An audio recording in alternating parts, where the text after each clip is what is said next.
তো হেই ভিউয়ার্স, কেমন আছেন সবাই? আশা করব সবাই ভালো আছেন। তো আজকে আমরা এক্সপ্লেন করছি স্কুইড গেম সিজন 1। এটা হচ্ছে কোরিয়ান একটা সার্ভাইভাল ড্রামা টেলিভিশন সিরিজ, আর এটা খুবই জনপ্রিয় একটা টেলিভিশন সিরিজ যেটা কিনা নেটফ্লিক্সে রিলিজ দেওয়া হয়েছে। হ্যাঁ, আমি অলরেডি জানি যে এটা অনেক আগেই রিলিজ হয়ে গেছে, আর এটার সিজন 2ও সামনে আসছে। এই জন্য সিজন 2কে সামনে রেখেই আমরা সিজন 1 এক্সপ্লেন করছি, যাতে করে আগের সিজনটাও আপনারা ভালো করে বুঝতে পারেন। আর যখন সিজন 2 আসবে তখন তো সেটা আমরা এক্সপ্লেন করবই। সো এই সিরিজ সম্পর্কে বলে আর আমি সময় নষ্ট করতে চাই না। সো চলুন কথা না বাড়িয়ে শুরু করি আজকের ভিডিও। তো এই গল্পের শুরুতে আমরা দেখতে পারি গেহুন নামের একটা লোককে, যে কিনা তার মায়ের সঙ্গেই বাস করে। আসলে আজকে ছিল গেহুনের মেয়ের জন্মদিন, এই জন্য তার মা তাকে কিছু টাকা দেয় যাতে করে সেটার মাধ্যমে সে তার মেয়েকে নিয়ে রেস্টুরেন্টে খাবার দাবার খেতে পারে। তবে তখন গেহুন তার মার কাছে আরও কিছু টাকা চায় যাতে করে সে তার মেয়ে খায়ুনকে একটা গিফটও দিতে পারে। আর এটা শোনার পরে তার মা তাকে আরও কিছু বাড়তি টাকা দিয়ে দেয়। আর এখানে আমরা জানতে পারি গেহুনের ফাইন্যান্সিয়াল কন্ডিশন অনেক বেশি খারাপ, তার উপরে অনেক বেশি দেনার চাপ আছে। তাছাড়া তার ওয়াইফের সাথেও তার 3 বছর আগে ডিভোর্স হয়ে গেছে। ডিভোর্সের কারণও ছিল এইটাই, মানে ফিনান্সিয়াল অবস্থা। আমরা জানতে পারি গেহুনের মা রাস্তায় সবজি বিক্রি করে কোনো রকমে এই সংসারটাকে টেনে নিচ্ছে। আর যখন গেহুনের মা তাকে টাকা দিয়ে এখান থেকে বেরিয়ে চলে যায়, তখন গেহুন লুকিয়ে তার এটিএম কার্ডটাকে চুরি করে ফেলে।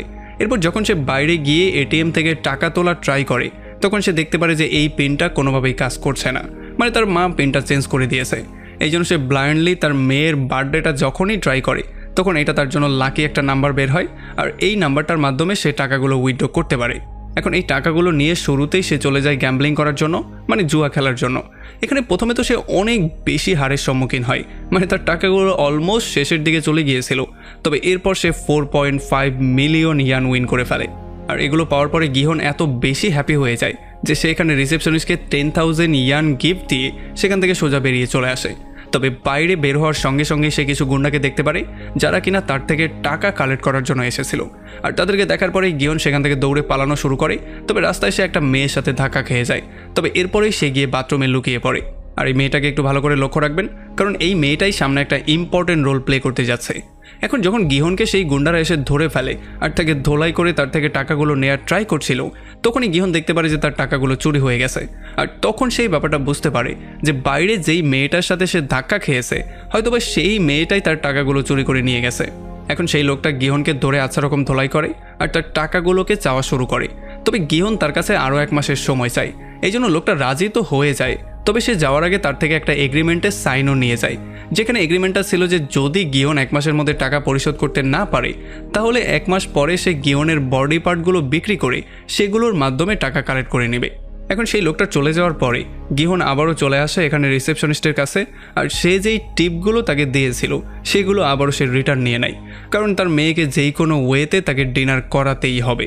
আর গিহন এই টাকাগুলো নিয়ে আবারও একটা গ্যাম্বলিং শপের মধ্যে চলে আসে, আর এখানে একটা টয় উইন করার ট্রাই করে। তবে গিহনের ভাগ্য যেহেতু প্রচণ্ড খারাপ ছিল, এই জন্য এইবারও সে হারা শুরু করে। তবে তখন এখানে একটা ছোট বাচ্চা চলে আসে, যে কিনা গিহনকে সাহায্য করার জন্য বলে। আর গিহন এই জন্য রাজিও হয়ে যায়। আর যখন তারা দুজন মিলে পরবর্তীতে ট্রাই করে, তখন এই বাচ্চাটা কোনো রকমে একটা টয় উইন করে ফেলে। এরপরে যখন গিহন তার মেয়েকে নিয়ে খাবার দাবার খাওয়ার জন্য একটা রেস্টুরেন্টে চলে আসে, তখন গিহনের মেয়ে তাকে বলে যে তার স্টেপ ড্যাড তাকে একটা 5 স্টার রেস্টুরেন্টে নিয়ে গিয়েছিল। তবে তার গিহনের সাথেই থাকতে ভালো লাগে, আর এই ফাস্ট ফুড খেতে সে অনেক বেশি পছন্দ করে। তবে তার মা তাকে কোনোভাবেই এগুলো খাওয়ার পারমিশন দেয় না। এরপরে গিহন তার মেয়েকে একটা গিফট দেয়, যেটা কিনা ছিল একটা পিস্তল সিগারেট লাইটার। আসলে সে যেহেতু গেমের মধ্যে এইটাই উইন করতে পেরেছে, এই জন্য সে গিফট হিসেবে তাকে এইটাই দিয়েছে। যদিও এটা দেখার পরে তার মেয়ে একটু ডিসঅ্যাপয়েন্ট হয়ে যায়, তবে তবুও তার বাবার সাথে সে সময় পাস করতে অনেকটাই বেশি পছন্দ করছিল। তবে গিহনও তার কাছে প্রমিস করে যে পরের বছর সে যেই কোনো ওয়েতে তার জন্য আরও ভালো গিফট কিনবে। আর তাছাড়া সে যে সিগারেট খাওয়া ছেড়ে দিয়েছে সেই ব্যাপারটাও সে তার মেয়েকে জানিয়ে দেয়। এরপরে যখন গিহন তার মেয়েকে তার এক্স ওয়াইফের কাছে দিয়ে আসার জন্য যায়, তখন আমরা দেখতে পারি তার এক্স ওয়াইফ তার উপরে প্রচণ্ড বিরক্ত হয়েছিল, মানে সে তাকে একেবারে সহ্যই করতে পারে না। আর এখান থেকে যখন আবারও গিহন তার বাসার দিকে ব্যাক করার ট্রাই করছিল, তখন মেট্রো স্টেশনে সে প্রচণ্ড মন খারাপ করে বসেছিল।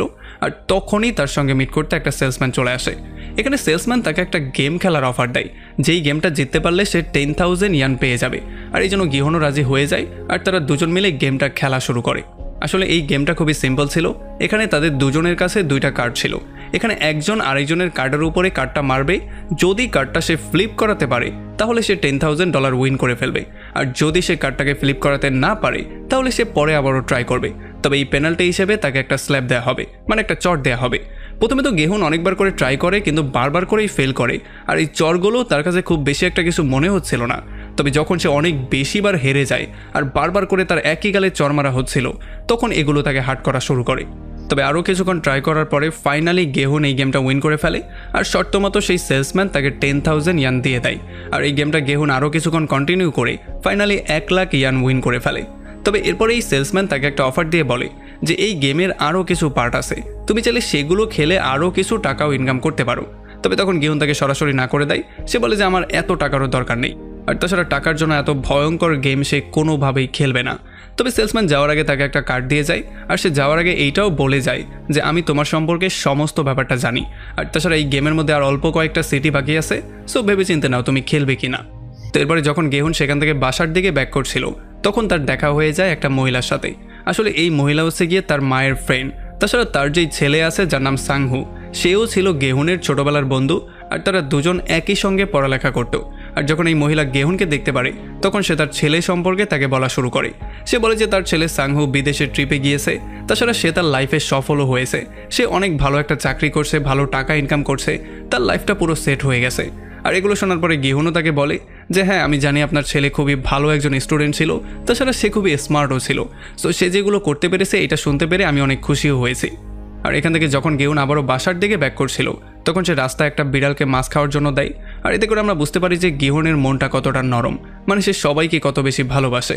আর এখান থেকে যখন সে বাসায় ব্যাক করে, তখন সে তার মাকে খরচ করার জন্য কিছু টাকা পয়সা দেয়।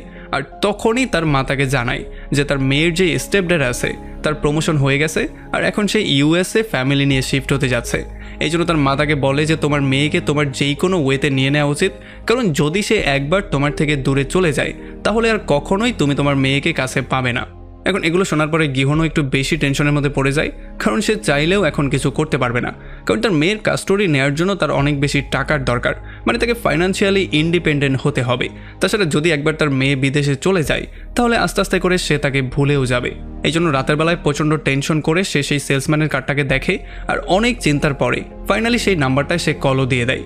আর তখন অন্য পাশ থেকে কলটা রিসিভ করে তাকে বলা হয় যে যদি তুমি এই গেমের মধ্যে উইন করতে চাও তাহলে তোমার নাম আর তুমি কোন স্টেটে থাকো সেই অ্যাড্রেসটা আমাকে দাও।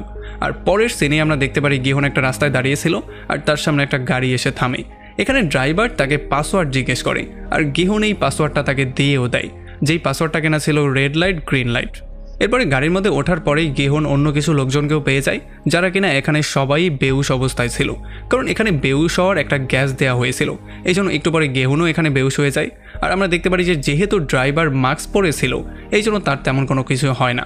এরপরে যখন গেহুন জ্ঞান ফিরে পায়, তখন সে দেখতে পারে সে একটা বিশাল বড় হলের মধ্যে আছে, আর তাছাড়া এখানে অনেক অনেক মানুষ ছিল, আর তাদের ড্রেসগুলোকেও চেঞ্জ করে দেওয়া হয়েছে। এখানে যখন গেহুন একটু নিচে নামে, তখন সে এখানে একটা ওল্ড ম্যানকে দেখতে পারে, যে কিনা এখানে সবাইকে এক এক করে কাউন্ট করছিল। তখন গেহুন তাকে বলে যে এখানে কতজন লোক আছে সেটা বোর্ডে দেয়া আছে, যেটা কিনা 456। আর সে যখন এই বিদ্যুৎ নাম্বারের দিকে তাকায়, তখন সে দেখতে পারে বিদ্যুৎ নাম্বার হচ্ছে 001। আর যখন সে নিজের নাম্বারটা চেক করে, তখন সে দেখতে পারে তার নাম্বার হচ্ছে 456, মানে সেই হচ্ছে গিয়ে সবচেয়ে লাস্ট পার্টিসিপেন্ট। এখন এই বৃদ্ধ লোকটা গেহুনকে বলে যে আমি জানি এখানে কয়জন মানুষ আছে, তবে তারপরও আমি এই জন্য কাউন্ট করছি কারণ আমার ডাক্তার আমাকে এমনটা করতে বলেছে, যাতে করে আমার ডিমেনশিয়া না হয়ে যায়। তবে তখন গেহুন তাকে পরামর্শ দিয়ে বলে যে এত বৃদ্ধ বয়সে তোমার এই গেমের মধ্যে জয়েন না করে তোমার নিজের ফ্যামিলির সাথে সময়টা পাস করার কথা ছিল। তবে তখন এই বৃদ্ধ তাকে অ্যান্সার দিয়ে বলে যে আমি চাইলেও এমনটা করতে পারবো না, কারণ সবার ফ্যামিলি তো আর একরকম হয় না, সবার ফ্যামিলিতে তো আর হ্যাপিনেস থাকে না। তাছাড়া এই বৃদ্ধর ব্রেইন টিউমারও আছে, যেটা কিনা আস্তে আস্তে করে গ্রো করছে, এই জন্য যেই কোনো সময়ই তার মৃত্যু হতে পারে। এদিকে আমরা দেখতে পারি একটা প্লেয়ার যার নাম্বার ছিল 101, সে 067 নামের একটা মেয়েকে বিরক্ত করছিল। সে তাকে জিজ্ঞেস করছিল যে একটা সময় তুমি আমার জন্য কাজ করতে, তাহলে এখন তুমি এখানে কি করছো? তখন 067 তাকে অ্যান্সার দিয়ে বলে যে আমি আমার লাইফে ফ্রিডম চেয়েছিলাম, এই জন্য এখন আর আমি কারোর জন্যই কাজ করতে চাই না, এই জন্যই আমি এখানে চলে এসেছি। তবে প্লেয়ার 101 তার উপরে প্রচণ্ড রাগ করে আর তাকে আচ্ছা রকম করে ধোলাই করা শুরু করে। তবে তখনই এখানে গেহুন এসে সেই মেয়েটাকে চিনে ফেলে। সে বুঝতে পারে যে এইটাই হচ্ছে গিয়ে সেই মেয়ে যে কিনা তার টাকাগুলোকে চুরি করেছিল। এই জন্য গেহুন দৌড়ে গিয়ে সেই মেয়েটার কাছে তার টাকাগুলো চাওয়া শুরু করে। তবে 101 তার সঙ্গেও তর্ক করা শুরু করে। তবে তখনই মেইন গেটটা ওপেন হয়ে যায়, এই জন্য সবাই সেই দিকে দেখা শুরু করে। আমরা দেখতে পারি মেইন গেট দিয়ে কিছু বডিগার্ডের মতো মানুষ মধ্যে চলে আসে, যারা কিনা সবাই মাস্ক পরেছিল। এখানে একটা লোক তাদের সবাইকে প্রথমে ওয়েলকাম করে। এরপর সে সবাইকে গেম সম্পর্কে বলে। সে বলে যে এখানে সবাইকে নানান রকমের গেম খেলতে দেয়া হবে, আর এই গেমগুলোতে উইন করলেই তোমাদেরকে টাকা দেয়া হবে। তবে এখানে একটা প্লেয়ার কোয়েশ্চেন করে যে তোমরা টাকাগুলো কেন দিচ্ছ, আর তখনই স্ক্রিনের মধ্যে কিছু ভিডিও প্লে হয়ে যায়। এখানে যেই লোকগুলো ছিল তাদেরই বিভিন্ন ভিডিও ছিল এগুলো, যারা সবাই কিনা সেই সেলসম্যানের সাথে নানান রকম করে সেই গেমটা খেলছিল। এরপরে এই মার্কসম্যান তাদের সবার সামনে এসে তাদেরকে বলে যে তারা আসলে কারা এবং তাদের সবার উপরে কত টাকার ঋণ আছে, যেটা শোনার পরে এখানে সবাই পুরোপুরি শকড হয়ে যায়। আসলে এখানে যতগুলো মানুষ ছিল তাদের মাথার উপরে ঋণের বোঝা ছিল, তারা সবাই কিছু না কিছু টাকার ঋণের মধ্যে ছিল। এরপর এই মাস্ক পরা লোকটা তাদের সবাইকে এই গেমে উইন করার প্রাইজ মানিটা দেখায়, যেটা কিনা ছিল একটা বিশাল বড় কন্টেইনার। এটার মধ্যে কতগুলো টাকা যাবে সেইটা প্রথম গেমের পরে বলা হবে, আর পরবর্তীতে আমরা এমনিতেও এটা সম্পর্কে আরও ক্লিয়ারলি একটা আইডিয়া পাবো। এরপর এই মার্কসম্যান তাদের সবাইকে বলে যে কাউকে গেম খেলতে একেবারেই বাধ্য করানো হবে না, তোমাদের সবাইকে গেম খেলতে হলে একটা এগ্রিমেন্ট সিগনেচার করতে হবে। এই জন্য তারা সবাই সেই এগ্রিমেন্টটাকে সিগনেচার করে, যেখানে কিনা শুধুমাত্র 3টা কথাই লেখা ছিল। প্রথমত, কেউ চাইলেও গেমটাকে ছেড়ে যেতে পারবে না। দ্বিতীয়ত, যদি কেউ গেমটা হেরে যায় বা খেলতে না চায় তাহলে সে এলিমিনেট হয়ে যাবে। আর 3 নম্বর হচ্ছে মেজরিটি যেটা বলবে সেইটাকেই প্রায়োরিটি দেওয়া হবে। মানে বিভিন্ন টপিক নিয়ে বিভিন্ন সময় এখানের প্লেয়াররা ভোট করবে, আর যারাই ভোটে উইন করবে তাদের কথাকেই বেশি প্রায়োরিটি দেওয়া হবে। এরপরে এক এক করে তাদের সবার পিকচার ক্লিক করা হয়, আর এরপরে শুরু হয়ে যায় প্রথম গেমটা। আমরা দেখতে পারি তাদেরকে পাজেলের মতো একটা ঘরের মাঝখান দিয়ে একটা খেলার মাঠে নিয়ে আসা হয়। তবে এই খেলার মাঠে আসার সঙ্গে সঙ্গেই গেহুন এখানে সাংহুকে পেয়ে যায়। তাকে দেখার পরে সে পুরোপুরি শক্ট হয়ে যায়, আর সে তাকে জিজ্ঞেস করে যে সে এখানে আসলে করছেটা কি, কারণ তার মা তো তাকে বলেছিল সে ফরেন ট্রিপে গেছে, তার লাইফটা পুরো সেট হয়ে আছে, তাহলে সে এখানে কি করছে। তবে তার কথার খুব একটা অ্যান্সার সাঙ্গু দিতে চায় না। আর অন্যদিকে আমরা একটা কন্ট্রোল রুম দেখতে পারি, যেই কন্ট্রোল রুম থেকে সমস্ত প্লেয়ারদের উপরে নজরদারি করা হচ্ছিল। সমস্ত প্লেয়ারদের পিকচার একটা কিউব আকারে রাখা হয়েছিল, আর এখানে ব্ল্যাক মাস্ক পরা একটা লোক ছিল যে কিনা সমস্ত ব্যাপারগুলোকে কন্ট্রোল করছিল। এরপরে এই মার্কসম্যান একটা ঘরের মধ্যে আসে, যেখানে টেলিফোনে একটা কল আসে, আর সে গিয়ে যখনই কলটা রিসিভ করে তখন সে কাউকে বলে দেয় প্রথম গেমটা শুরু হয়ে গেছে। এরপর সে একটা বিশাল বড় টেলিভিশনের সামনে বসে এই গেমটাকে এনজয় করা শুরু করে। আর তখন এদিকে গ্রাউন্ডের মধ্যে বিশাল বড় একটা পুতুল ছিল, আর এই গেমটা একটা খুবই সিম্পল রুলের উপরে বানানো হয়েছিল। আসলে এই গেমটার নাম ছিল রেড লাইট গ্রিন লাইট, যেটা কিনা গেহুনের জন্য পাসওয়ার্ডও ছিল। আর নর্মালি এই সমস্ত গেমগুলো কোরিয়াতে অনেক বেশি ফেমাস, এই জন্য এই ব্যাপারগুলো নিয়েই এই সিরিজটা বানানো হয়েছে। তবে এই সিরিজের মধ্যে গেম লুজ করলে যেটা হয় সেটা ছিল খুবই ভয়ঙ্কর একটা জিনিস। যাই হোক, এখন এখানে গেমটা খুবই সিম্পল ছিল। এই বিশাল বড় রোবটটার রেড লাইট এবং গ্রিন লাইট বলবে, যেখানে রেড লাইট বললে প্লেয়ারদের স্টপ হতে হবে, আর গ্রিন লাইট বললে সবাই সামনের দিকে এগোবে। এমন করে একটা টাইমের আগে তাদেরকে বর্ডার ক্রস করতে হবে, আর যারাই বর্ডার ক্রস করতে পারবে তারা উইন করে ফেলবে। এরপরে টাইমার চালু করে দেওয়া হয়, আর এই পুতুলও গ্রিন লাইট বলে দেয়, যে জন্য তারা সবাই আস্তে আস্তে করে সামনের দিকে এগোচ্ছিল। আসলে তাদের সবার এই গেমটা খুবই ফান মনে হচ্ছিল, এই জন্য তারা খুবই আস্তে আস্তে সামনের দিকে এগোচ্ছিল। তবে এরপরে যখনই রোবটটার রেড লাইট বলে দেয় তখন সবাই এখানে স্টপ তো হয়ে যায়, তবে একটা ছেলে একটু মুভমেন্ট করে ফেলে, এই জন্য একটা গুলির শব্দ চলে আসে, আর সে তখনই মাটিতে পড়ে যায়। এরপর যখন সে আবারও গ্রিন লাইট বলে তখন অন্য একটা ছেলে হাঁটতে হাঁটতে এই ছেলেটার কাছ পর্যন্ত চলে আসে, আর যখন সে দেখতে পারে যে এই ছেলেটাকে গুলি করা হয়েছে আর তাকে এখানে মেরেও ফেলা হয়েছে, তখন সে প্রচণ্ড ভয় পেয়ে দৌড়ে পালিয়ে যাওয়ার ট্রাই করে। তবে ততক্ষণে রেড লাইট হয়ে গিয়েছিল, এই জন্য তাকেও গুলি করে দেওয়া হয়, আর সেও এখানে কয়েক সেকেন্ডের মধ্যেই মারা যায়। আর এইটা দেখার পরে এখানে একটা হট্টগোল শুরু হয়ে যায়, সবাই যে যার মতো দৌড়ে পালানো শুরু করে। তবে এখানে তাদেরকে শ্যুট করে এক এক করে সবাইকে মেরে ফেলা হয়। এতক্ষণে তারা সবাই ব্যাপারটা ক্লিয়ারলি বুঝতে পেরেছে যে এইটা আসলে এত সহজ গেমও না যতটা তারা চিন্তা করেছিল। এই জন্য এখন তারা খুবই সেফলি গেমটাকে প্লে করা শুরু করে, আর আস্তে আস্তে করে সামনে যাওয়া শুরু করে। আর তখন আমরা দেখতে পারি তাদের সবাইকে শ্যুট করার জন্য চারপাশে অনেকগুলো স্নাইপার রেডি হয়েছিল। একটা জায়গায় ব্যালেন্স হারিয়ে গেহুনও মাটিতে পড়ে যাওয়া শুরু করে, তবে অন্য একটা প্লেয়ার এসে তখনই তাকে সেভ করে। এরপরে তারা দুজনেই আস্তে আস্তে করে টাইমার শেষ হওয়ার আগেই বর্ডার ক্রস করে ফেলে। তবে যখনই টাইমার শেষ হয়ে যায় তখন যারা এখনও বর্ডার ক্রস করতে পারেনি তাদের সবাইকে শ্যুট করে সেখানে মেরে ফেলা হয়।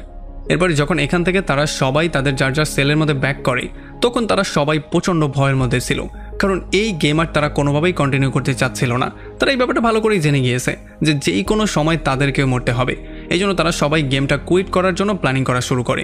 তবে তখনই এখানে মার্কসম্যান চলে আসে, আর সে তাদের সবাইকে এটা ক্লিয়ার করে জানিয়ে দেয় যে তারা এমন করে চাইলেও গেম কুইট করতে পারবে না।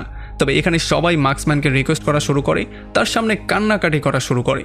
আর এটা শোনার পরে গেহুন তার ব্রেনটা ইউজ করে আর সে এখানে মার্কসম্যানকে বলে যে এখানে একটা কন্ডিশন এমনও ছিল যে মেজরিটি যেইটা বলবে সেইটাই সিদ্ধান্ত নেওয়া হবে। সো যদি মেজরিটি গেম ছাড়ার কথা বলে তাহলে গেমটা আমরা চাইলে ছাড়তেই পারি, সো তুমি ভোটিংয়ের ব্যবস্থা করো। তবে তখন মার্কসম্যান বলে আচ্ছা ঠিক আছে, আগে তোমরা প্রাইজ মানিটা দেখে নাও, এরপর তোমরা সিদ্ধান্ত নিবে যে তোমরা গেমটা ছাড়বে কি না। এরপরে সেই কন্টেনারটাকে নিচে নামানো হয় আর তখন তারা পুরোপুরি শকড হয়ে যায়। তারা দেখতে পারে এটার মধ্যে 25 বিলিয়ন ইয়ান ছিল, মানে এখানে যতগুলো মেম্বার আছে তারা সবাই 100 মিলিয়ন ইয়ান করে পেত। আর এরপরে মার্কসম্যান তাদের সবাইকে বলে যে যদি এখন তোমরা গেম কুইট করে চলে যাও তাহলে এই পুরো অ্যামাউন্টটা যারা মরে গিয়েছে তাদের ফ্যামিলির মধ্যে ডিভাইড করে দেয়া হবে, আর যদি তোমরা গেমটা কন্টিনিউ করো তাহলে যেই লোকটা ফাইনালি উইনার হবে, মানে যে শেষ পর্যন্ত টিকে থাকবে, তাকে 45 বিলিয়ন ইয়ান দেয়া হবে। এরপরে ফাইনালি ভোটের আয়োজন করা হয় আর গেহুন গিয়ে গেম না খেলার জন্য ভোট দেয়। তবে যেহেতু এত বড় একটা প্রাইজ মানি সবাই দেখতে পেয়েছে, এই জন্য এখন অনেকে গেমের মধ্যে থাকার জন্য ভোটিং করা শুরু করেছে। আর ফাইনালি ভোট শেষ হওয়ার পরে তারা দেখতে পারে যে শুধুমাত্র একটা ভোটই বাকি আছে আর বাকি ভোটগুলো সমান সমান হয়েছে। মানে এখন সেই বৃদ্ধ লোকটা, মানে 001-এর ভোটটাই বাকি ছিল। অ্যান্ড অবভিয়াসলি সেও গিয়ে গেম না খেলার জন্যই ভোট দেয়, যেই জন্য গেম না খেলার পার্টিটাই উইন করে। তবে তখন মার্কসম্যান তাদের সবাইকে এটা বুঝিয়ে বলে যে তোমাদের সবাইকে শেষ একটা সুযোগ দেওয়া হবে, তবে এখন যারা যেতে চায় তারা চাইলেই যেতে পারবে। এরপরে এক এক করে তাদের সবাইকে সেই জায়গায় ফেলে দেওয়া হয় যেই জায়গা থেকে তাদেরকে পিক করা হয়েছিল। গেহুন সেই মেয়েটার সঙ্গেই ছিল যেই মেয়েটা তার টাকাগুলো চুরি করেছিল, এই জন্য সে তার কাছে টাকাগুলো চাওয়া শুরু করে। তবে সেই মেয়েটা এখান থেকে আবারও পালিয়ে যায়। আর এদিকে আমরা দেখতে পারি সাংহুকে আলী নামের একটা লোকের সাথে ড্রপ করে দেওয়া হয়। আর যখন তারা দুজন কথাবার্তা বলে তখন আলী সাঙ্গুর ফোনটা চায় ঘরে একটা কল দেওয়ার জন্য। তবে সাঙ্গুর ফোনটা যেহেতু চার্জ ছিল না, এই জন্য তারা পাশেরই একটা শপে যায় আর তার ফোনটা চার্জ দিয়ে পরবর্তীতে আলী তার ঘরে ফোন দেয়। আর যখন সাঙ্গু তার কাছে তার ঘরের ডিস্টেন্স সম্পর্কে জিজ্ঞেস করে তখন আলী তার ঘরের ডিস্টেন্স এখান থেকে অনেকটাই দূরে বলে। এই জন্য সাঙ্গু বলে যে তোমার ঘর তো অনেকটা দূরে, তুমি এখান থেকে যাবে কি করে? আলী বলে যে আমি হেঁটেই এখান থেকে কোনো রকমে চলে যাব। তবে সাঙ্গু তাকে কিছু টাকা দিয়ে দেয় যাতে করে সে বাসের মাধ্যমে যেতে পারে। এতে করে আলী একটু বেশি ইমোশনাল হয়ে যায় আর সে তাকে থ্যাংক ইউ বলে এখান থেকে বেরিয়ে চলে আসে। এরপরে পরদিন সকালবেলা আমরা দেখতে পারি গেহুন সোজা চলে আসে পুলিশ স্টেশনে আর এখানে পুলিশকে সেই গেম সম্পর্কে সমস্ত ব্যাপারগুলো বলা শুরু করে। সেখানে যে কত কত মানুষকে মেরে ফেলা হয়েছে সেই ব্যাপারেও সে সমস্ত ডিটেলই বলা শুরু করে। তবে পুলিশ তার কোনো কথায় বিশ্বাস তো করেই না, উল্টো তাকে ধাক্কা দিয়ে পুলিশ স্টেশন থেকে বের করে দেওয়া হয়। এখানে একটা ডিটেকটিভও ছিল যে কিনা দূর থেকে গেহুনের সমস্ত ব্যাপারগুলো ফলো করছিল, এই জন্য সে গিয়ে পুলিশের কাছে গেহুন সম্পর্কে জিজ্ঞেস করে। তবে পুলিশ বলে যে সে উল্টাপাল্টা কী যেন বলছিল, তাও একটা গেম নিয়ে, মনে হয় নেশা টেশা করে এখানে চলে এসেছে। এরপরে রাস্তায় গেহুর সাঙ্গুর সঙ্গেও দেখা হয়ে যায় যে কিনা এই টাউনে থাকা সত্ত্বেও তার মায়ের সঙ্গে মিট করতে যাচ্ছিল না। এই জন্য যখন সে তার কাছে কারণটা জিজ্ঞেস করে তখন সাঙ্গু তাকে সমস্ত ব্যাপারটা ডিটেলি বলে। সে বলে যে তার উপরে দেনার একটা বিশাল বড় চাপ আছে যেটা কিনা 5 বিলিয়ন ইয়ান। এটা শোনার পরে তো গেহুর অবস্থাও খারাপ হয়ে যায়। তবে সাঙ্গু তাকে বলে যে আমি ট্রেডিংয়ের মধ্যে অনেকগুলো টাকা ইনভেস্ট করেছিলাম যেখানে কিনা পুরোটাই আমার লস হয়েছে, এখন আমি ব্যাংকরাপ্ট হয়ে গেছি, আমার উপরে দেনার বিশাল বড় চাপ। যার মানে সে যে বিদেশে গিয়েছে এটা সে তার মাকে এই জন্য বলেছিল যাতে তার মা একটু নিশ্চিন্তে থাকতে পারে। এরপরে এখান থেকে সোজা গেহু চলে আসে হসপিটালের মধ্যে, কারণ তার মাকে হসপিটালে ভর্তি করানো হয়েছে। ডাক্তারের সঙ্গে কথা বলে সে জানতে পারে তার মায়ের অনেক দিন ধরে ডায়াবেটিস ছিল, তাছাড়া তার মায়ের পায়ে একটা ঘাও আছে যেটা কিনা ডায়াবেটিসের জন্য কোনোভাবেই ঠিক হচ্ছে না। এখন সেই ঘায়ের মধ্যে সার্জারি করতে হবে, এতে করে তার মায়ের পাটাও আলাদা করে দিতে হতে পারে। এখন গেহুনের মা তাকে নিয়ে বাসায় যাওয়ার জন্য বলে, তবে গেহুন তাকে বলে যে আমি যেই কোনো মূল্যে তোমার চিকিৎসা করেই ছাড়বো। তবে গেহুনের মা তাকে বলে এইটা করতে অনেক বেশি টাকার দরকার পড়বে যেটা কিনা তোর পক্ষে এখন সম্ভব না। আর এটা শোনার পরে গেহুনের মনটা ভেঙে চুরমার হয়ে যায়, কারণ সেও এটা জানে যে সে চাইলেও তার মায়ের চিকিৎসা করাতে পারবে না, মানে সে একটা ব্যর্থ ছেলে হয়েছে।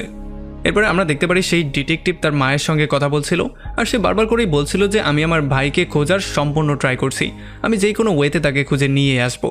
আসলে ডিটেকটিভের ভাই অনেকদিন ধরেই গায়েব হয়েছিল, সে কোথায় গিয়েছে এটা সম্পর্কে এখন পর্যন্ত কেউ জানে না। এই জন্য সে তার ভাইকে খোঁজার জন্য তার হোস্টেলের মধ্যেও যায় যেখানে কিনা সে সেই রকম একটা কার্ড পেয়ে যায় যেটা কিনা জেহুনের কাছে ছিল, মানে সেই গেমের কার্ডটা। এটা যখন জেহুন কালকে পুলিশদেরকে দেখাচ্ছিল তখন পুলিশ স্টেশনে সে এটা দেখতে পেয়েছিল। এই জন্য পরদিন সকালবেলায় সে দ্রুত পুলিশ স্টেশনে গিয়ে গেহুনের অ্যাড্রেসটাও চেয়ে নিয়ে নেয় যাতে করে সে তার ভাই সম্পর্কে কোনো লিড বের করতে পারে। এরপরে এদিকে আমরা দেখতে পারি সেই প্লেয়ার 067কে, মানে যে কিনা গেহুর টাকাগুলো নিয়ে পালিয়েছিল, সে তার ভাইয়ের সঙ্গে একটা অরফানেজে মিট করতে আসে আর তার ভাই এখানে প্রচণ্ড কান্নাকাটি করছিল। সে তাকে বলে যে আমি যেই কোনো মূল্যে তোমাকে এখান থেকে ছাড়িয়ে নিয়ে যাব। তবে তার ভাই তাকে বলে যে বাবা মাকে ছাড়া আমার একেবারেই ভালো লাগছে না, এখানে থাকতে তো আমার একেবারেই ভালো লাগছে না। তবে সে তাকে বলে যে আমি যেই কোনো ওয়েতে তোমাকে এখান থেকে নিয়ে যাব আর বাবা মারাও আমার কাছে চলে আসবে। তবে এইটা শোনার পরে তার ভাই কান্নাকাটি করা শুরু করে, আর এইটা দেখার পরে সেও একটু বেশি ইমোশনাল হয়ে যায়।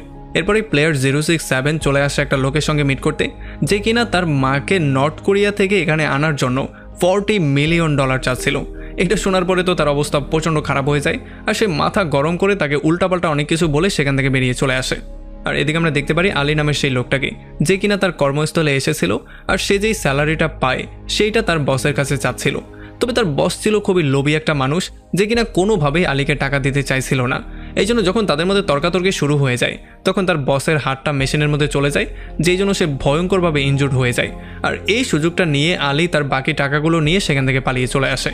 এরপরে এই টাকাগুলো নিয়ে আলী সোজা চলে যায় তার ওয়াইফের কাছে, আর সে তাকে এগুলো দিয়ে দ্রুত তার বাসায় যাওয়ার জন্য বলে। সে বলে যে আমি কয়েকদিন পরে তোমার কাছে চলে আসবো।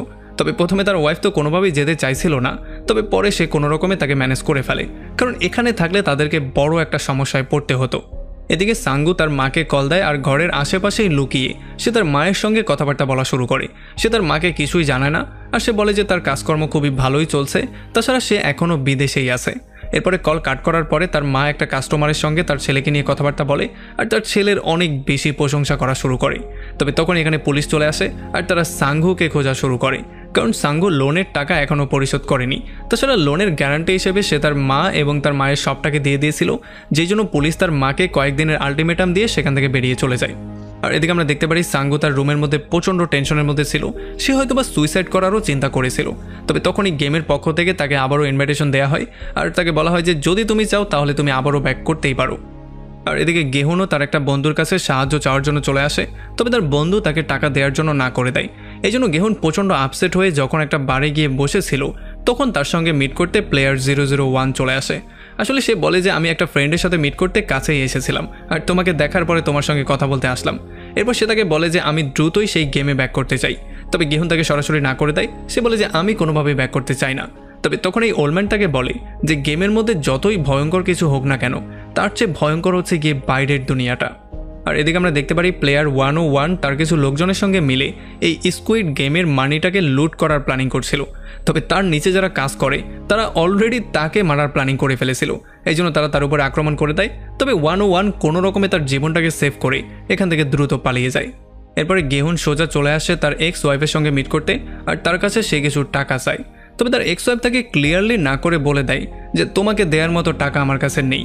মানে সে কোনোভাবেই তাকে সাহায্য তো করতেই চায় না, বরং তার মেয়েকেও সে তার কাছেই রাখতে চায়। যখন গেহু একটু হট্টগোল করার ট্রাই করে, তখন এখানে তার হাজব্যান্ড আর তার বাচ্চারাও চলে আসে। এরপরে ফাইনালি তাকে বাধ্য হয়ে বাইরেই আসতে হয়। তবে বাইরে তার এক্স ওয়াইফের হাজব্যান্ড এসে তাকে কিছু টাকা অফার করে, আর সে একটা শর্ত দিয়ে বলে যে এই টাকাগুলোর বদলে তুমি আর কোনোদিনও তোমার মেয়ের সঙ্গে মিট করতে পারবে না। তবে এইটা শোনার পরে গেহুনের মাথা অনেক বেশি গরম হয়ে যায়, এই জন্য সে প্রচণ্ড রাগ করে সেখান থেকে বেরিয়ে চলে যায়, আর টাকাগুলোও সে নেয় না।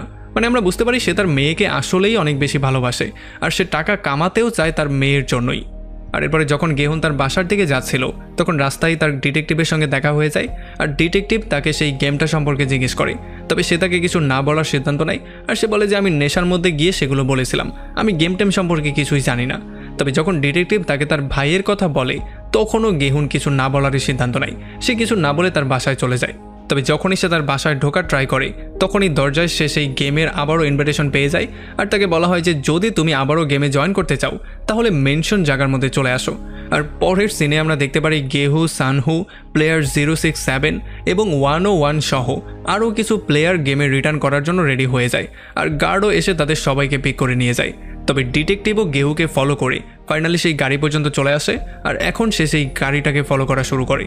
আর গাড়ির মধ্যে আমরা দেখতে পারি প্লেয়ার 067 তার ফেসটাকে পুরোপুরি কাভার করে কোনো রকমের বেহুশ হওয়া থেকে নিজেকে বাঁচিয়ে ফেলে। এরপরে আমরা দেখতে পারি তাদের সবাইকে স্কুইড গেমের সেই প্লেসে নিয়ে আসা হয়, যেটা কিনা আসলে ছিল একটা আইল্যান্ড। ডিটেকটিভও তাদেরকে ফলো করে সেই পর্যন্ত চলে আসে, আর সে স্কুইড গেমের একটা গার্ডকে মেরে তার সমস্ত কাপড় চোপড় নিজে পরে ফেলে, আর তার নিজের কাপড় চোপড় সেই গার্ডকে পরিয়ে তার আইডি তার পকেটের মধ্যে ঢুকিয়ে তাকে সোজা নদীর মধ্যে ফেলে দেয়। এরপরে মধ্যে নিয়ে প্রত্যেকটা প্লেয়ারের ড্রেস চেঞ্জ করা হচ্ছিল, আর এখানে আমরা একটা ব্যাপার নোটিস করতে পারি যে প্রত্যেকটা প্লেয়ারের কানের কাছে একটা জিনিস দেয়া ছিল, যেটার মধ্যে তার সমস্ত ডিটেল ছিল, আর এইটাকে স্ক্যান করেই সমস্ত ব্যাপারগুলো বের করা সম্ভব ছিল। আর প্রত্যেকটা গার্ডের মাস্কের মধ্যেও এগুলো দেয়া ছিল, চাইলে গার্ডের মাস্ক স্ক্যান করেও সেই সমস্ত ডিটেলগুলো বের করা যেত। আর যখন এখানে কাপড় চাপড় চেঞ্জ করা হচ্ছিল, তখন প্লেয়ার 067 যে কিনা আসলে বেহুশ অবস্থায় ছিল না, সে তার ড্রেসের মধ্যে একটা ছুরি লুকিয়ে মধ্যে নিয়ে আসে। এরপরে যখন সবাই জ্ঞান ফিরে পায় তখন সবাই একে অন্যের সাথে মিট করা শুরু করে আর তারা নিজেদের মধ্যে টিম আপ করা শুরু করে। গেহুন গিয়ে সেই ওল্ডম্যানের সঙ্গে মিট করে আর সে তাকে ক্লিয়ার করে এটা বলে দেয় যে শুধুমাত্র আপনার বলার জন্যই আমি এখানে আবারও ব্যাক করেছি। এখানে তাদের সঙ্গে আলি আর সাঙ্গুও ছিল আর এই জন্য তারা সবাই মিলে একটা টিম বানিয়ে ফেলে। আর এদিকে আমরা দেখতে পারি সেই ব্ল্যাক মার্কসম্যান, যাকে ফ্রন্টম্যানও বলা হতো, সে তার লোকজনকে অর্ডার দিয়ে বলে দেয় যে এখন পর্যন্ত যারা এই গেমের মধ্যে রিটার্ন করেনি তাদের উপরেও একটু নজরদারি করা হোক। এর একটু পরে যখন তাদের সবাইকে খাবার দাবার দেওয়া হয় তখন আমরা দেখতে পারি গেহুন, সাংহু, আলি এবং সেই বৃদ্ধ লোকটা বসে এখানে খাবার দাবার উপভোগ করছিল আর গল্পগুজব করছিল। তবে তখন এই বৃদ্ধ লোকটা তাদের সবাইকে বলে যে এখানে যতগুলো গেম দেয়া হয়েছে প্রত্যেকটা গেমই আমি ছোটবেলায় খেলেছি। আর তখন গেহুনও তার সঙ্গে এগ্রি করে আর সে কয়েকটা গেমের নামও বলে। তবে তখন আলি তাকে বলে যে এই গেম সম্পর্কে আমার তেমন কোনো আইডিয়াই নেই। তবে তখন গেহুন বলে যে সমস্যা নেই, আমি তোমাকে শিখিয়ে দেব। এরপরে রাতের বেলায় যখন একটা মেয়ে প্লেয়ার ওয়াশরুমে যাওয়ার জন্য বায়না ধরে তখন প্রথমে তো গার্ড তাকে না করে দেয়, তবে পরে গার্ড তাকে পারমিশন দিয়ে দেয় আর তার সঙ্গে প্লেয়ার 067ও চলে আসে। এখন এই মেয়েটা ওয়াশরুমে গিয়ে সিগারেট খাওয়া শুরু করে আর 067ও তার সঙ্গে চলে আসে। এরপরে তারা দুজন এসি ডগের মধ্য দিয়ে সামনে এসে এইটা দেখার ট্রাই করে যে সামনের রুমগুলোতে কি হচ্ছে। তারা দেখতে পারে যে এখানে অনেকগুলো সুগারকে মেল করা হচ্ছিল। এটা দেখার পরে তারা তেমন কিছুই বুঝতে পারে না, এই জন্য তারা আবারও ব্যাক করে। আর এদিকে ডিটেকটিভও সোজা তার রুমে চলে আসে, তবে তাকে দেখার পরে একটা মার্কসম্যানের তার উপরে সন্দেহ হয়ে যায়। এখানে ডিটেকটিভ একটা ক্যামেরাও দেখতে পারে, যার মানে সে বুঝতে পারে গার্ডদের উপরেও নজরদারি করা হচ্ছে। তবে রাতের বেলায় ডিটেকটিভ তার ফোনের মধ্যে সমস্ত ব্যাপারগুলো নোট করে ফেলে, যেই সমস্ত ব্যাপারগুলো সে এখানে দেখেছে। এরপরে পরদিন সকালবেলা তাদের সবাইকে আবারও খাবার দাবার দেওয়া হয় আর দ্বিতীয় গেমটার জন্য অ্যানাউন্স করে দেওয়া হয়। যখন সবাই চিন্তা করছিল যে পরের গেমটা কি হতে পারে তখনই আমরা একটা প্লেয়ারকে দেখতে পারি যাকে কিনা তার মিলের মধ্যে একটা পেপার দেওয়া হয়েছিল, মানে একটা নোট দেওয়া হয়েছিল। তো এরপরে দ্বিতীয় গেম শুরু করে দেওয়া হয় আর তাদের সবাইকে একটা করে দরজা চুজ করতে বলা হয়। এই দরজার উপরে আলাদা আলাদা করে শেপ দেওয়া ছিল, যেমন আমব্রেলা, সার্কেল, ট্রায়াঙ্গেল এবং স্টার। আসলে সাঙ্গু প্লেয়ার 07কে অলরেডি জিজ্ঞেস করেছিল যে সে সেখানে কি দেখতে পেয়েছে, আর যখন সে সুগারগুলো মেল করার খবর পেয়েছিল তখন সেই গেমটাকেও গেস করে ফেলেছিল। তবে যখন গেউন তাকে জিজ্ঞেস করে যে আসলে এই গেমটা কি হতে পারে এবং কিভাবে এটাকে খেলতে হতে পারে, তখন সাঙ্গু তাকে সরাসরি না করে দেয়। সে বলে যে আমি তেমন কিছুই জানি না। আর সে তাকে এইটাও বলে দেয় যে যেহেতু আমরা জানি না গেমটা কেমন হতে পারে, এই জন্য আমাদের আলাদা আলাদা থাকাটাই উত্তম হবে। এরপরে দ্বিতীয় গেমের জন্য সমস্ত ইনস্ট্রুমেন্ট নিয়ে আসা হয় আর যে যেটা চুজ করেছিল তাকে সেই শেপের একটা বক্স দেওয়া হয়। আর যখনই তারা বক্সটা খুলে তখন তারা দেখতে পারে এটার মধ্যে বিশাল বড় একটা ক্যান্ডি ছিল আর মাঝখানে একটা শেপ দেওয়া ছিল। তখন আমরা গেমের ব্যাপারটা জানতে পারি। আমরা জানতে পারি যে তাদেরকে এই মাঝখানের শেপটা বের করতে হবে উইদাউট শেপটাকে ব্রেক করে। যদি কেউ ব্রেক করে ফেলে তাহলে সে এলিমিনেট হয়ে যাবে, আর এলিমিনেট মানেই হচ্ছে মৃত্যু। তো এরপরে গেমটা শুরু হয়ে যায় আর যাদের কাছে ট্রায়াঙ্গেল শেপ ছিল তারা খুব সহজেই গেমটাকে উইন করে ফেলে। তবে যাদের কাছে আমব্রেলা বা সার্কেলের মতো টাফ শেপ ছিল তারা একটু ভুল করে ফেলে আর ভুলের জন্যই তাদেরকে মরতে হয়, মানে তাদেরকে এলিমিনেট করে দেওয়া হয়। আমরা দেখতে পারি গেহুন এই গেমটা নিয়ে প্রচণ্ড টেনশনের মধ্যে ছিল, কারণ তাকে আমব্রেলা শেপ দেওয়া হয়েছিল। সে বুঝতেই পারছিল না সেই গেমটা কি করে উইন করবে। আর এদিকে আমরা দেখতে পারি অন্য একটা প্লেয়ার গেমের মধ্যে চিটিং করে একটা লাইটারের সাহায্যে তার শেপটাকে বের করে ফেলে, আর সে সেই লাইটারটা প্লেয়ার 101কেও দিয়ে দেয়, যে কিনা সেটার সাহায্যে তার শেপটাকেও বের করে ফেলে। আর এদিকে একে তো গেহুনের অবস্থা প্রচণ্ড খারাপ ছিল, দ্বিতীয়ত যখন সে আশেপাশের মানুষজনকে মরতে দেখতে পাচ্ছিল তখন সে অনেক বেশি ঘাবড়ে গিয়েছিল। তবে তখনই তার মাথায় একটা আইডিয়া চলে আসে, এই জন্য সে তার ক্যান্ডিটাকে লিক করে করে তার শেপটাকে ফাইনালি বের করে ফেলে।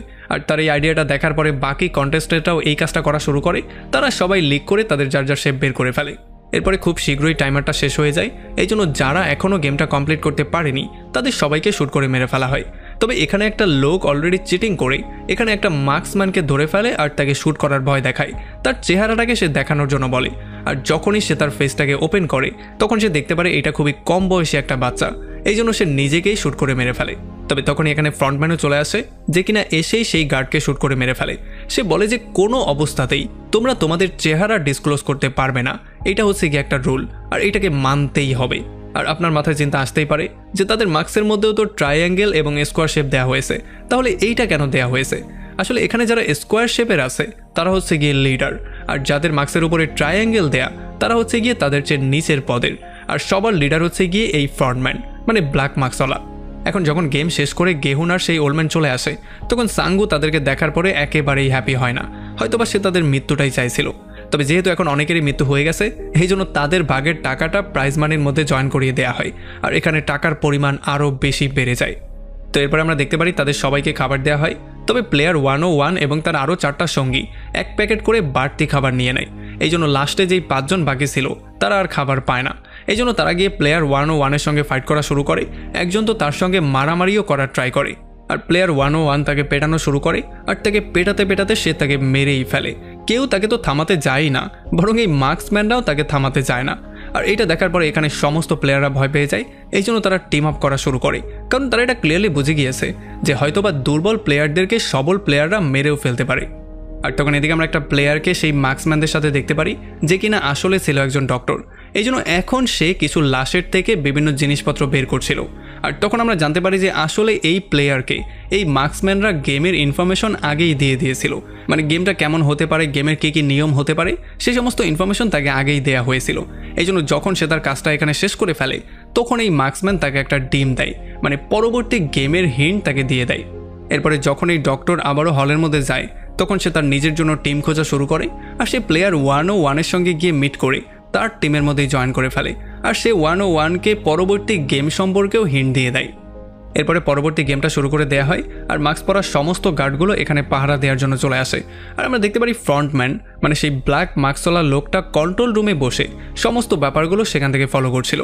আসলে গেমের নিয়ম ছিল এইটা যে প্রত্যেকটা প্লেয়ারকে প্রত্যেকটা প্লেয়ারের সঙ্গে ফাইট করতে হবে, আর যে যাকে যেভাবে পারবে মেরে ফেলবে। আর প্লেয়ার 101 ছিল সেই ব্যক্তি যে কিনা বেশি বেশি করে প্লেয়ারদের মারছিল। এগুলো দেখার পরে গেহুন দ্রুত সেই বৃদ্ধর কাছে যায় আর তাকে একটা সেফ প্লেসে নিয়ে সে রেখে আসে। আর এদিকে প্লেয়ার 101 গিয়ে প্লেয়ার 067-এর উপরে আক্রমণ করে দেয়, আর যখন সে তাকে মারতেই যাচ্ছিল তখন ফাইনালি গেহুন গিয়ে তাকে সেভ করে ফেলে। আর আমরা দেখতে পারি ওল্ড ম্যান একটা উঁচু জায়গায় দাঁড়িয়ে এই সমস্ত ব্যাপারগুলো থামানোর জন্য ভিক্ষা চাওয়া শুরু করে, আর তখন ফ্রন্টম্যান এই সমস্ত ব্যাপারগুলো থামিয়েও দেয়।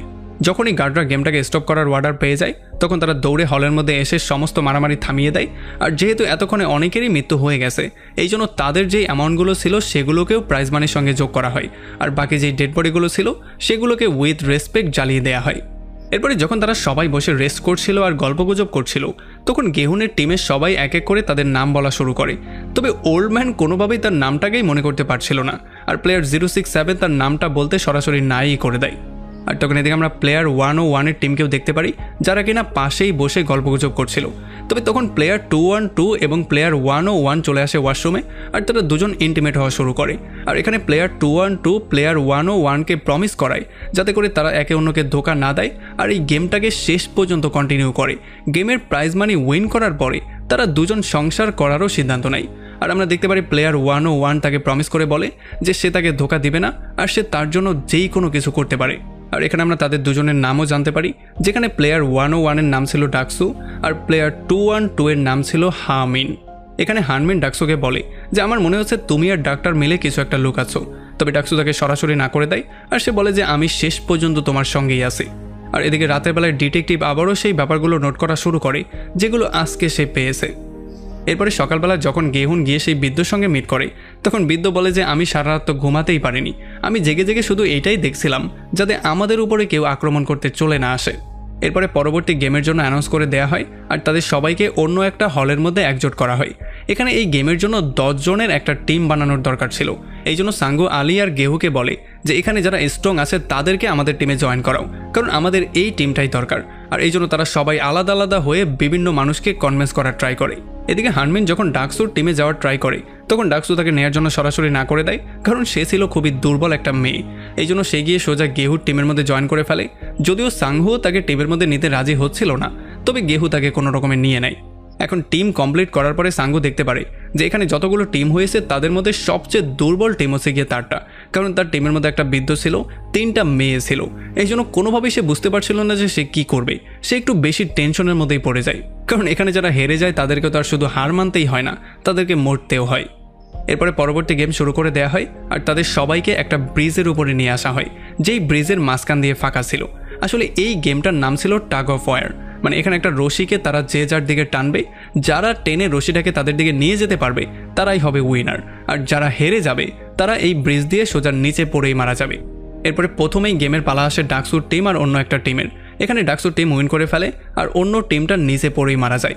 আর নিচে যারা ডেড বডিগুলো কালেক্ট করছিল সেখানে কিছু গার্ড এখানে একটা ডেড বডিকে মার্ক করে ফেলে, আর এরাই হচ্ছিল গিয়ে সেই গার্ড যারা কিনা অর্গানগুলোকে সেল করতো।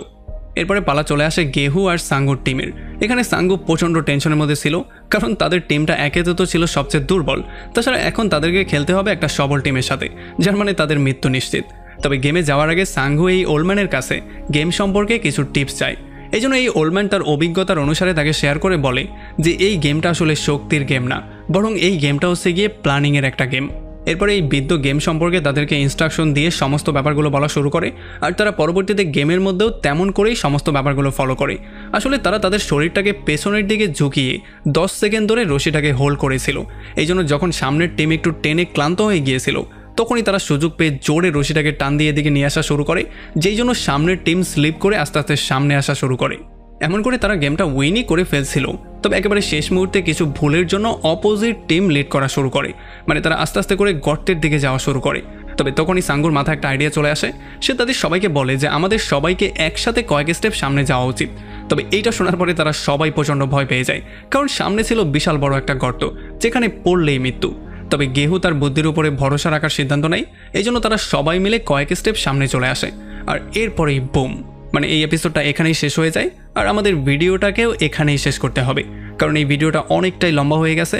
আর পরবর্তী যে এপিসোডগুলো আছে সেগুলো আমরা খুব শীঘ্রই সেকেন্ড পার্টে নিয়ে আসছি, হয়তোবা পরশু দিনই আপনারা সেগুলো পেয়ে যাবেন। সো ততক্ষণ আমাকে কমেন্ট করে জানান কেমন লাগলো ভিডিও। যদি ভালো লাগে তাহলে অবশ্যই একটা লাইক করবেন। সেকেন্ড পার্ট পাওয়ার জন্য চ্যানেলটা সাবস্ক্রাইব করে বেল আইকনটা অন করে দিবেন। আর যখন সিজন 2 রিলিজ হবে তখন তো এটা আমরা সবার আগে নিয়ে আসবো, এটা আপনারা জানেনই। সো দেখা হচ্ছে পরের ভিডিওতে। Till then, take care.